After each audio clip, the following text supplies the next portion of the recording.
What a difference 3 weeks can make. Just a short time ago, there were still plenty of questions surrounding this All Black side. A new coach, new combinations, inexperienced players in key positions, and plenty of uncertainty about whether New Zealand could return to the standards fans expect. Fast forward 3 tests, and the conversation has changed completely. The All Blacks have won all 3 matches, they've improved every single week, and after dismantling Ireland 40 points to 21 at Eden Park, many fans are starting to ask the same question. Are the All Blacks actually back? And more importantly, are they ready for South Africa? Now before everyone gets carried away, let's put this into perspective. Winning 3 tests is a fantastic start, but the Springboks aren't France, they aren't Italy, and they aren't Ireland. South Africa have been the benchmark of world rugby for several years now, especially on home soil.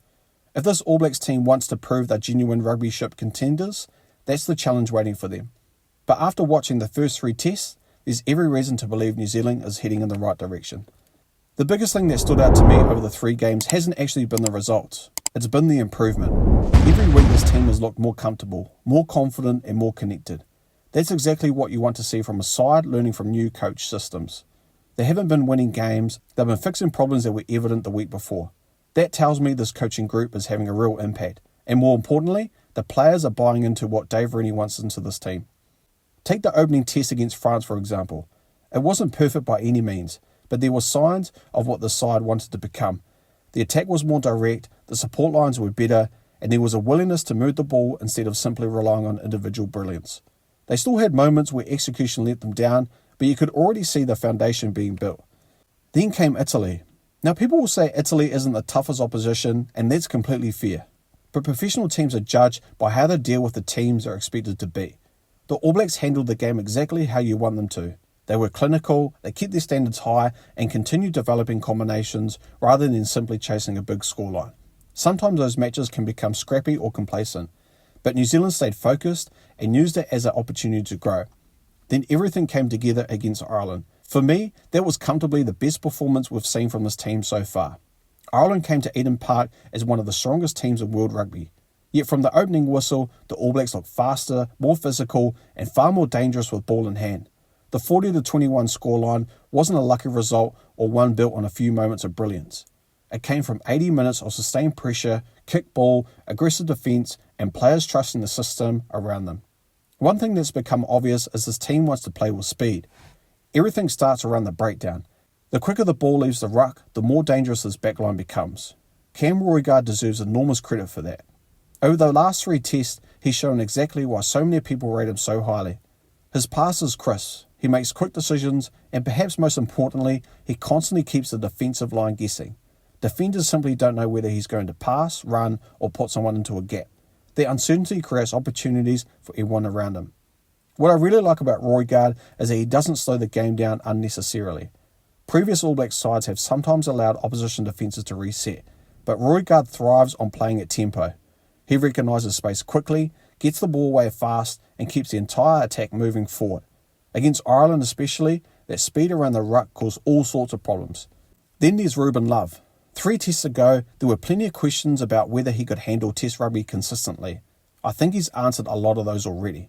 Every game he's looked more settled, more confident, and more willing to take control when opportunities present themselves.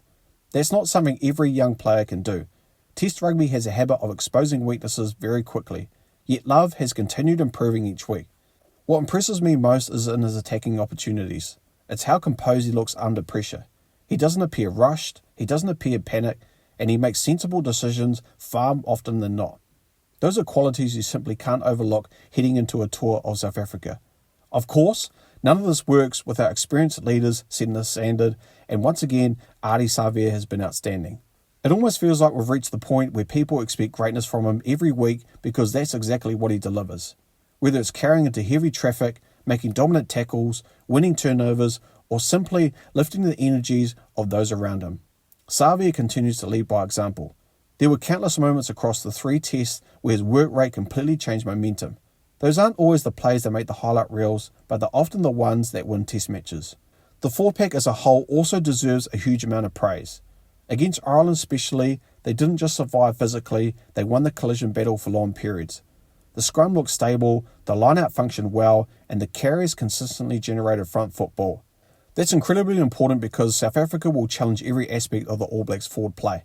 If New Zealand couldn't dominate against Ireland, there would be genuine concerns heading into the Springboks series. Instead, they've given themselves confidence and that they can match some of the best packs in world rugby. Another positive has been the impact coming from the bench. Over the past couple of seasons, one criticism of the All Blacks has been that replacements sometimes struggle to maintain the intensity set by the starting 15. Across these 3 tests, that hasn't really been the case. Every substitution has brought fresh energy, and in several matches, the bench has actually helped lift New Zealand's performance during the final quarter. That's exactly what you need at test level because games are often decided in the final 20 minutes. Perhaps the biggest compliment I can give this team is that they no longer look like they're relying on individual magic to win games. Instead, they look like a genuine team. The attack is structure, the defence trusts itself, players know where they're supposed to be, and everyone seems to understand their role within the system. That might sound simple, but it's something New Zealand has occasionally lacked in recent seasons. When the systems are working, individual brilliance becomes the bonus rather than the requirement. And that's exactly why the excitement around this team is growing. But as impressive as the 3 first tests have been, there's one enormous challenge standing right in front of them that will answer every remaining question. And that's where this conversation gets really interesting. The real test starts now. Everything the All Blacks have achieved over the first 3 tests is built towards this one challenge, South Africa. Winning at home against France, Italy and Ireland is impressive, but the Springboks are a completely different proposition. Playing in South Africa means dealing with altitude, hostile crowds, relentless physicality, and one of the best forward packs in world rugby. If you want to know how good this All Blacks team really is, this series will give us the answer. There are plenty of reasons to be optimistic. The attack is playing with speed again, Cam Roigard is controlling the tempo brilliantly, Ruben Love has grown in confidence every week, and Ardie Savea continues to lead from the front. The forwards are winning collisions, the bench is making genuine impact, and for the first time in a while, this team looks connected rather than relying on individual brilliance. That said, South Africa will expose any weaknesses. Discipline will be crucial, the set piece will come under enormous pressure, and game management will need to be at its very best. The Springboks won't allow the All Blacks to play freely as they have over the past 3 weeks, and every mistake will be punished. For me, the biggest positive is that this team is improving every single week. They're building combinations, growing in confidence, and starting to play the style of rugby that has always made New Zealand so dangerous. They haven't proven they're the best team in the world yet, but they've earned the opportunity to test themselves against the current benchmark.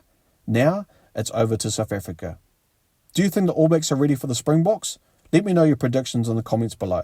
And if you enjoyed this video, don't forget to leave it a like, share it with another rugby mate, and subscribe to the channel for more All Blacks content just like this. Thanks for watching guys, and I'll see you next time. Peace!